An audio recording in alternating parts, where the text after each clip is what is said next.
The moment I watched my husband step onto the stage at my celebration party, I knew something was wrong. What started as a victory for me was about to become my worst nightmare. What had I missed? Before we dive in, subscribe to hear more gripping stories and share where you're watching from. Set up 1,000 words. The champagne flute was cool in my hand as I stood at the center of the lavish ballroom, surrounded by applause and the gentle hum of whispered congratulations. The air sparkled with success. My success. Tonight was the culmination of months of planning, legal maneuvering, and frankly, sacrifice. I had done it. I had taken over the company that my husband had clung to like a drowning man. I couldn't help the small smirk playing on my lips as I glanced at the glowing letters of the banner stretched across the room. New Horizons, celebrating new leadership. The irony wasn't lost on me.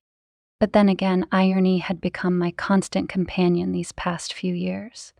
It started with our marriage, a union built on love and ambition. I, a fresh-faced lawyer ready to take on the corporate world, and him, a ruggedly handsome entrepreneur with stars in his eyes.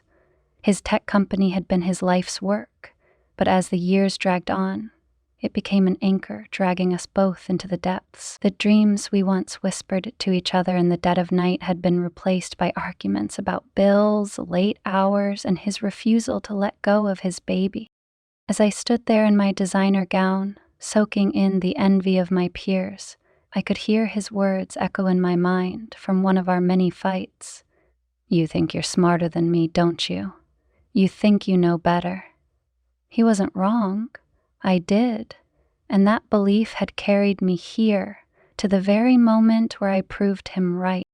Yet, even amidst the applause and the clinking glasses, something unsettled me. I brushed the thought away. "You've won, enjoy it," I told myself.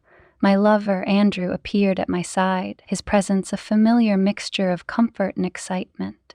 Andrew was everything my husband wasn't: polished, ambitious, and laser-focused. Where my husband had floundered, Andrew had thrived, guiding me through every step of my plan to wrest control of the company. "You deserve this," Andrew whispered, his hand brushing mine in a gesture far too intimate for such a public setting. I let his touch linger for a second too long before pulling away, keeping up appearances. "He's probably sulking somewhere, isn't he?" he added, his tone dripping with disdain. "He didn't even show up," I replied, my voice low enough to mask the bitterness. My husband had been invited, of course. I wanted him to see me standing here victorious. I wanted him to feel it, but his absence stung more than I cared to admit. The truth was, even as I celebrated my success, there was a quiet ache in the corners of my heart. For all his flaws, my husband had once been my partner, in every sense of the word. I tried to bury the thought, focusing instead on the murmurs of admiration around me. These people weren't here for sentimentality. They were here. The memory of how it all began crept in as I mingled with the crowd. It had started innocuously enough. A business dinner where Andrew had jokingly pointed out the weaknesses in my husband's business structure. He'd drawn out his plan on a napkin, a hypothetical exercise that quickly became a serious conversation. "You could save him, you know," Andrew had said, his voice smooth as silk. "But why save something that's sinking when you could build something better?" His words had planted the seed, and over time, that seed had grown into the very plan that had brought me here tonight. By the time I realized how deeply involved I'd become, it was too late to turn back. Andrew wasn't just my confidant, he had become my escape. Late nights in his office, stolen kisses, and whispered promises of a future free from the weight of my husband's failures had pulled me deeper into his web. It wasn't just about the company anymore. It was about proving something to myself. I deserved better. I deserved to win. But as I sipped my champagne, I couldn't shake the nagging feeling that the win had come at a cost I hadn't fully understood. My husband might have been many things. Stubborn, short-sighted, even naive, but he wasn't stupid. He had built that company from nothing. He had fought for it, bled for it. And as much as I wanted to believe he had no idea what was coming, a part of me wondered, had I underestimated him? "Everything all right?" Andrew's voice broke through my thoughts. He was looking at me with that same cocky smile that had first drawn me to him. "Of course," I lied, forcing a smile. "Everything's perfect." As the night wore on, I found myself drawn to the edges of the room, away from the crowd. My phone buzzed in my clutch, and I fished it out, expecting another congratulatory text. Instead, it was a message from my husband. My breath hitched as I read the words. "Congratulations on your victory. Let's see how long it lasts." A chill ran down my spine. I looked around the room, suddenly feeling exposed. I had planned every detail of this takeover, every step meticulously executed. But his text felt like a shadow in the room, a reminder that this wasn't over, not by a long shot. I slipped out onto the balcony, the cool night air biting against my skin. Below, the city lights stretched out in all directions, a dizzying reminder of how far I had come. And yet, standing there alone, the weight of my choices began to settle over me. What had I really gained? The company, power, freedom?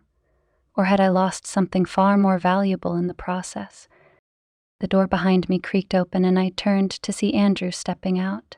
"You okay?" he asked, his brow furrowed. I nodded, forcing another smile, just taking it all in.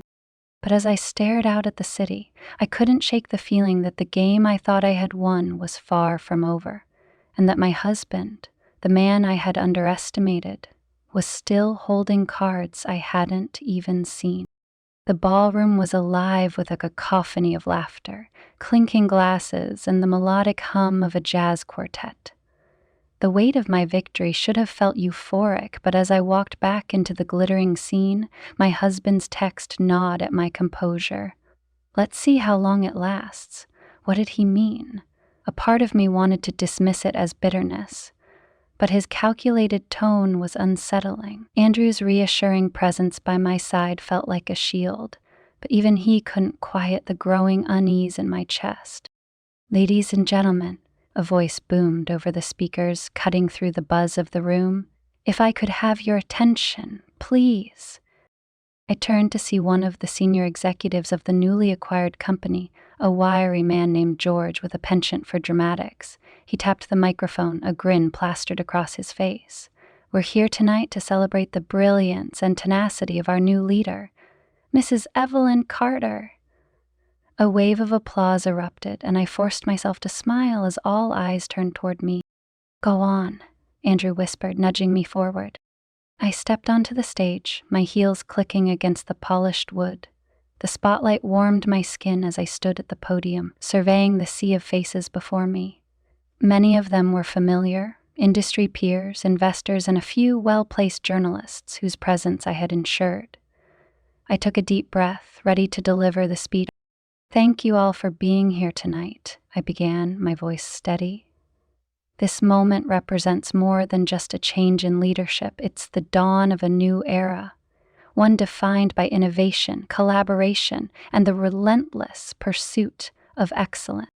The crowd erupted into another round of applause. I glanced at Andrew, who nodded approvingly from the front row. Yet, even as I spoke the carefully crafted words, my mind was elsewhere, on the text, on my husband, and on the nagging feeling that I had overlooked something vital. Just as I was preparing to conclude my speech, a voice interrupted from the back of the room.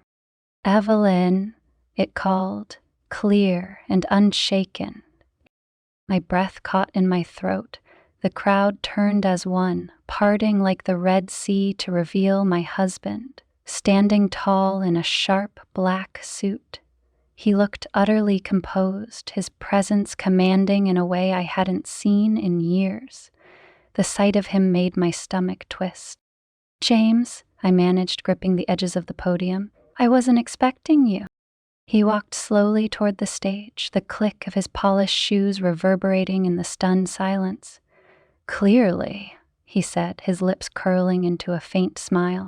The room was frozen, every guest transfixed by the unexpected confrontation. James climbed onto the stage, taking his place beside me. He turned to face the crowd, raising a hand in a mock salute. "Good evening, everyone," he began, his voice smooth and controlled. "I couldn't miss such an important night for my wife." The air in the room shifted, the tension almost palpable. Andrew rose from his seat, his expression darkening.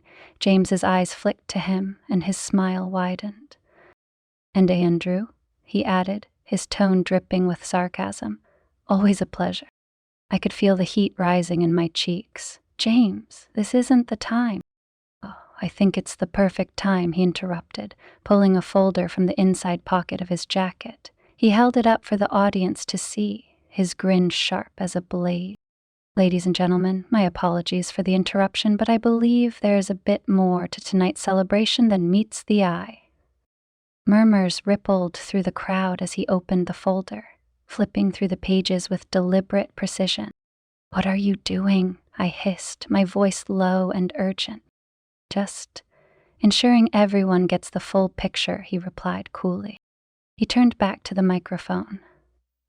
"You see, my wife here has spent months orchestrating a hostile takeover of my company, and she succeeded." He paused, letting the weight of his words sink in. "What she doesn't realize is that her victory was anticipated." The room fell into a stunned silence. My pulse pounded in my ears as I stared at him, the pieces of his cryptic text suddenly snapping into place. "What are you talking about?" I demanded, my voice cracking. James pulled out a single sheet of paper, holding it up like a trophy. "The merger agreement," he announced. "Signed, sealed, and filed, thanks to Evelyn's brilliant legal work." A cold dread washed over me. I knew the document he held. I had spent hours poring over every detail. Or so I thought. "This document," he continued, addressing the crowd, "does indeed transfer ownership of my company to Evelyn, but it also initiates a secondary merger, a partnership with my new venture." He let the words hang in the air, their meaning slowly dawning on everyone in the room. "You don't have a new venture," I said, my voice trembling. He turned to me, his smile pitying. "Don't I?" My mind raced, trying to recall any mention, any clue that might have hinted at this development. But there was nothing. "This merger," James explained, "effectively integrates all assets and liabilities, and while Evelyn now controls the original company, the intellectual property, the heart of the business, is owned by the new entity, which, incidentally, I control." A collective gasp echoed through the room. The blood drained from my face as the realization hit me. He hadn't just outmaneuvered me. He had obliterated me. You can't do this," I stammered. James leaned in closer, his voice low enough for only me to hear. "Oh, but I can," and I did. The crowd erupted into whispers and gasps. Andrew stepped forward, his face a mask of fury. "This is absurd," he spat. "You're bluffing." James turned to him, his expression calm. "Feel free to check the paperwork. I'd expect a lawyer of your caliber to recognize a watertight contract when you see one." Andrew snatched the document from his hand, scanning it with increasing urgency. His jaw tightened as the truth sank in. "What did you do?" I whispered, my voice shaking. James straightened, addressing the room once more. "Let this be a lesson in underestimation," he said. "Never assume you're the only one playing the game." He turned to leave, the crowd parting before him like waves. Andrew grabbed my arm, his grip tight. "We need to fix this," he hissed. I yanked my arm free, my mind a whirlwind of panic and disbelief. "How?" I shot back. "He's already won." The rest of the night passed in a blur. Guests made hasty exits, their polite smiles barely masking their curiosity and judgment. Andrew disappeared without a word, leaving me alone in the empty ballroom. I stood in the center of the room, staring at the banner that had once symbolized my triumph. It now felt like a cruel joke, mocking me with its hollow promise of new horizons. For the first time, I questioned everything. Had I been so blinded by ambition that I couldn't see the trap being laid for me? Had I underestimated the man I once loved so deeply? The answers didn't matter now. The game was over, and I had lost. But as I left the ballroom, my heels echoing in the silence, one thought lingered in my mind. James may have won this round, but I wasn't done yet. The ride home from the ballroom was silent except for the faint hum of the engine. My driver, sensing the storm brewing within me, wisely kept his eyes on the road. I stared out the window at the city lights, their glow a cruel reminder of the night's humiliation. My phone sat untouched in my lap, buzzing intermittently with messages from Andrew. I couldn't bring myself to look at them. His sudden disappearance after James's revelation said everything I needed to know. When the car pulled up to the townhouse James and I once shared, I stepped out, my heels clicking sharply against the pavement. The lights were on inside, and I felt a flicker of anger that he'd beaten me here. How dare he? I pushed open the door, finding him casually seated in the living room, a glass of whiskey in his hand. His tie was loosened, his jacket draped over the back of the couch. He looked as though he'd just returned from a victorious battle. Perhaps, in his mind, he had. "You had no right," I said, slamming the door behind me. He didn't even flinch. Instead, he leaned back, swirling the amber liquid in his glass. "No right to what? Protect what's mine? Yours?" I spat, marching into the room. "You've gutted everything I've worked for. You humiliated me in front of everyone." James let out a humorless chuckle, setting his glass down on the coffee table. "You mean the way you've spent the past year dismantling everything I built? You mean the way you turned my colleagues, my investors, and even my wife against me?"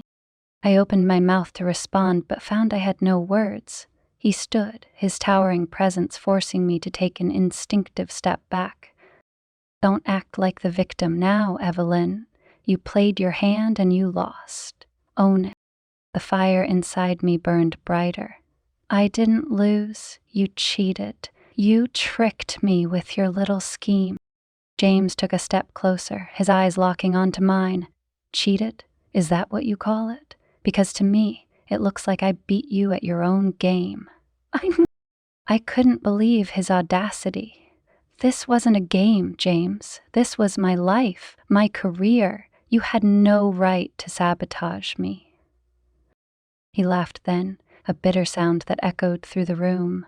"Sabotage you? I didn't sabotage anything. I simply outsmarted you. Maybe if you'd spent less time plotting my downfall and more time looking at the fine print, you wouldn't be in this position." His words hit like a slap. He was right, of course. I'd been so consumed by my ambition, so blinded by my need to prove him wrong, that I hadn't considered he might be a step ahead. Still, admitting that was out of the question. "You're enjoying this, aren't you?" I accused, crossing my arms. "Watching me fall apart." James's expression softened slightly, though his voice remained firm. "Enjoying it? No, Evelyn. This isn't fun for me. Do you think I wanted it to come to this? Do you think I wanted to destroy the woman I once loved?" The past tense in his words stung more than I expected. I searched his face for any sign of the man I'd married, the man who had once dreamed of building a life with me, but all I saw now was a stranger. "You had a choice," I said, my voice breaking. "You could have fought for us." James' jaw tightened and he looked away, shaking his head. "Don't you dare put this on me. I fought for us every day, Evelyn. I fought when you dismissed my ideas, when you belittled my work, when you looked at me like I was a failure. But at some point I realized I wasn't fighting for us. I was fighting for someone who wasn't there anymore." The weight of his words pressed down on me, threatening to suffocate. "That's not fair," I whispered. "I tried." "Tried?" He let out another laugh, this one full of disbelief. "You tried by having an affair with Andrew? You tried by tearing down everything I built?" "No, Evelyn, you didn't try. You gave up." My defenses crumbled then. the truth of his accusations leaving me exposed. "You were never supposed to know," I admitted, my voice barely audible. "But I did," he said, his tone quieter now. "I knew from the beginning. Do you have any idea what it's like to watch the person you love drift away? To see them look at someone else the way they used to look at you?" I looked away, unable to meet his gaze. "I didn't mean for it to happen." "That doesn't make it any better," he said. "But it doesn't matter anymore, does it? We're past the point of fixing anything." I wanted to argue, to tell him he was wrong, that we could still salvage something from the wreckage, but deep down I knew he was right. The damage was done, and neither of us could go back. "To what now?" I asked, forcing myself to meet his eyes. James sighed, running a hand through his hair. "Now we move on, separately." The finality in his words hit me like a punch to the gut. I had always assumed I'd have the upper hand, that I'd leave him behind when I was ready. But now it was clear he was the one leaving me behind. "You can keep the house," he said, walking toward the door. "I've already made arrangements for a new place." I watched as he picked up his jacket and slung it over his shoulder. "James," I said, my voice trembling. He paused, turning back to me. "What?" I opened my mouth to speak, but found I had nothing to say. No apology, no plea, no justification would change what had happened. So instead, I let him go. The door closed behind him with a soft click, and I was left standing in the empty room, the weight of my choices pressing down on me. For the first time in years, I felt truly alone. The house felt emptier than ever without James. It wasn't just the absence of his presence, it was the absence of everything we had built together. Every corner of the townhouse seemed to mock me, from the photo frames now void of his image to the neatly folded blanket on the couch he'd once draped over my shoulders during late-night work sessions. For days I drifted aimlessly through the space, unable to shake the suffocating weight of loss. Work, the one constant in my life, was no longer the refuge I'd relied upon. The fallout from James's revelation at the party was swift and unforgiving. My phone buzzed endlessly with calls and messages from colleagues, clients, and journalists, all eager to dissect the implosion of my so-called triumph. Andrew, once a steadying force, was nowhere to be found. He had disappeared into the shadows the moment James flipped the game board. The silence from him was as loud as any betrayal, his absence confirming that I'd been nothing more than a convenient pawn in his rise to power. I spent hours poring over the merger documents James had unveiled, desperate to find a flaw, a loophole, anything to salvage my position. But it was airtight. Every detail was meticulously crafted, every contingency accounted for. James hadn't just outmaneuvered me, he'd obliterated any chance I had of reversing the damage. The realization stung, not just because I had underestimated him, but because I had never truly understood the depth of his capability. The man I had dismissed as short-sighted and naive had bested me in every possible way. On the third day, I forced myself to leave the house. I couldn't bear the sight of the empty rooms any longer. I wandered aimlessly through the city, my thoughts a chaotic swirl of regret and self-recrimination. Every success I had achieved suddenly felt hollow, tainted by the realization that I had sacrificed so much for so little. Eventually, I found myself in a small cafe tucked away on a quiet street. The smell of freshly brewed coffee and the soft hum of conversation provided a brief respite from the storm inside me. I sank into a corner booth, my hands wrapped around a warm cup as I stared out the window. Outside, life went on. People rushing to work, children laughing as they played, couples walking hand in hand. It was a stark reminder of everything I had lost, not just in my marriage, but in myself. It was there, in that unassuming cafe, that the first glimmer of clarity began to emerge. For so long, I had measured my worth by my accomplishments, by the accolades and admiration of others. I had convinced myself that power and success were the ultimate goals, that they would fill the void inside me. But now, stripped of those illusions, I was left with nothing but the raw truth. I had become a stranger to myself. Determined to rebuild, I returned home and began the painful process of reflection. I started small, sifting through old photos and mementos, trying to remember who I had been before ambition consumed me. I found a box of letters James had written me in the early days of our relationship, back when we were two dreamers carving out a life together.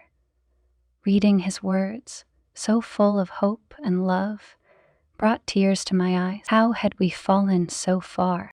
The following week, I reached out to a therapist, a step I would have scoffed at not long ago, but I knew I couldn't navigate this alone. My sessions were uncomfortable at first, forcing me to confront the choices and insecurities that had led me to this point. Slowly, I began to untangle the web of resentment, regret, and misplaced priorities that had defined my marriage and my career. Work remained a challenge. My reputation was in tatters, and many of my former allies had distanced themselves. But instead of wallowing in self-pity, I used the opportunity to reassess my priorities. I took on pro bono cases, helping small businesses and nonprofits navigate the legal complexities of their industries. It was a far cry from the high-stakes corporate battles I was used to, but it was fulfilling in a way I hadn't experienced in years. One afternoon, while sorting through a stack of mail, I found an envelope from James. Inside was a single sheet of paper, a list of young entrepreneurs he was mentoring through his new venture. At the bottom, he had written a note. "For the Evelyn I used to know, maybe this is a start." The gesture caught me off guard. It wasn't an olive branch exactly, but it was something, a small acknowledgement that, despite everything, he still believed in the person I had been. I didn't know what to do with it at first, but eventually I reached out to one of the entrepreneurs on the list. Over coffee, we discussed their fledgling business, and I offered advice on navigating contracts and negotiations. It felt good to give without expecting anything in return. Months passed, and while the pain of losing James didn't fully fade, it became more bearable. I saw him occasionally in industry circles, always from a distance. He looked happier, lighter, as though a weight had been lifted from his shoulders. It stung to see him moving on, but it also reminded me of the importance of doing the same. One evening, as I sat on the balcony of my townhouse, I found myself thinking about the woman I had become. I wasn't the same Evelyn who had ruthlessly pursued power at all costs, nor was I the naive young lawyer who had fallen in love with a dreamer. I was something in between, a work in progress, flawed but learning. I thought about reaching out to James, about apologizing for everything I had done, but I knew it wasn't the right time. He deserved his peace, just as I deserved the chance to rebuild myself on my own terms. As the sun dipped below the horizon, painting the sky in hues of orange and gold, I felt a strange sense of hope. My life was far from perfect, and the road ahead would undoubtedly be challenging. But for the first time in years, I felt like I was heading in the right direction, not toward a victory over someone else, but toward a version of myself I could be proud of. And that, I realized, was the only triumph that truly mattered. Sitting alone in the stillness of my living room, I finally allowed myself to feel everything I had buried for so long. The weight of my choices, the cost of my ambition, and the ache of loss all settled over me like a thick fog. For years, I had believed that power and success were the only measures of worth. I had chased them with a single-minded determination, dismissing the people who stood in my way. Even the man who had once been my greatest ally, my husband. But now, stripped of the facade of control, I could see the truth. The ambition that had fueled me had also blinded me. It had turned me into someone I barely recognized, someone who saw relationships as transactions and love as a weakness. I had betrayed James not just through my actions, but by undervaluing the person he was. He wasn't perfect, but he had always been honest, genuine, and steadfast in his loyalty, and I had thrown that away for the illusion of something greater. What haunted me most was the realization that I had destroyed not just my marriage, but also my sense of self. Somewhere along the way, I had stopped being the woman James fell in love with. I had stopped being someone I could be proud of. But as painful as that truth was, it was also liberating. It forced me to confront the darker parts of myself, to acknowledge the role I had played in my own downfall. It wasn't an easy process, and it came with no guarantees of redemption. But it was necessary. If I ever wanted to find peace, I had to rebuild from the ground up. My thoughts often returned to James. I wondered if he ever thought of me, if he missed the good times we shared. I knew better than to hope for reconciliation. We were too far gone for that, but I hoped that in his heart he could find room to forgive me, even if we could never go back to what we once were. As I reflected on everything, I realized that this wasn't just the end of my relationship with James. It was the beginning of a new relationship with myself. I was learning to let go of the need for external validation, to find value in who I was rather than what I accomplished. And while the journey was far from over, I was finally taking steps in the right direction. Finale 500 words. Months later, I found myself walking into a small community center where James was hosting a workshop for aspiring entrepreneurs. It wasn't a coincidence. I had seen the announcement in an industry newsletter and decided to attend, not to confront him, but to support the work he was doing. It was a small way of acknowledging the good he had always been capable of, even when I couldn't see it. I lingered near the back of the room, listening as he spoke with the same passion and conviction that had once drawn me to him. His words were confident, his demeanor light. He seemed happy. It was a bittersweet sight, knowing I had played a part in his struggles, but also in the strength he had found on the other side. When the workshop ended, I waited as the attendees filtered out. James was packing up his materials when he noticed me. For a moment, his expression was unreadable, but then he gave a small nod, acknowledging my presence. "Evelyn," he said, his voice calm but cautious. "James," I replied, forcing a smile. "You were incredible up there. Really." He tilted his head, studying me. "What brings you here?" I hesitated, unsure of how to explain. "I guess I just wanted to see you, to say thank you." His brow furrowed slightly. "Thank me? For what?" "For teaching me what really matters," I said, my voice soft. "For showing me that there's more to life than winning. I didn't see it before, but I do now." He nodded slowly, his gaze searching mine. "I'm glad," he said finally. "You seem different." "I'm trying to be," I admitted. "It's not easy, but I'm getting there."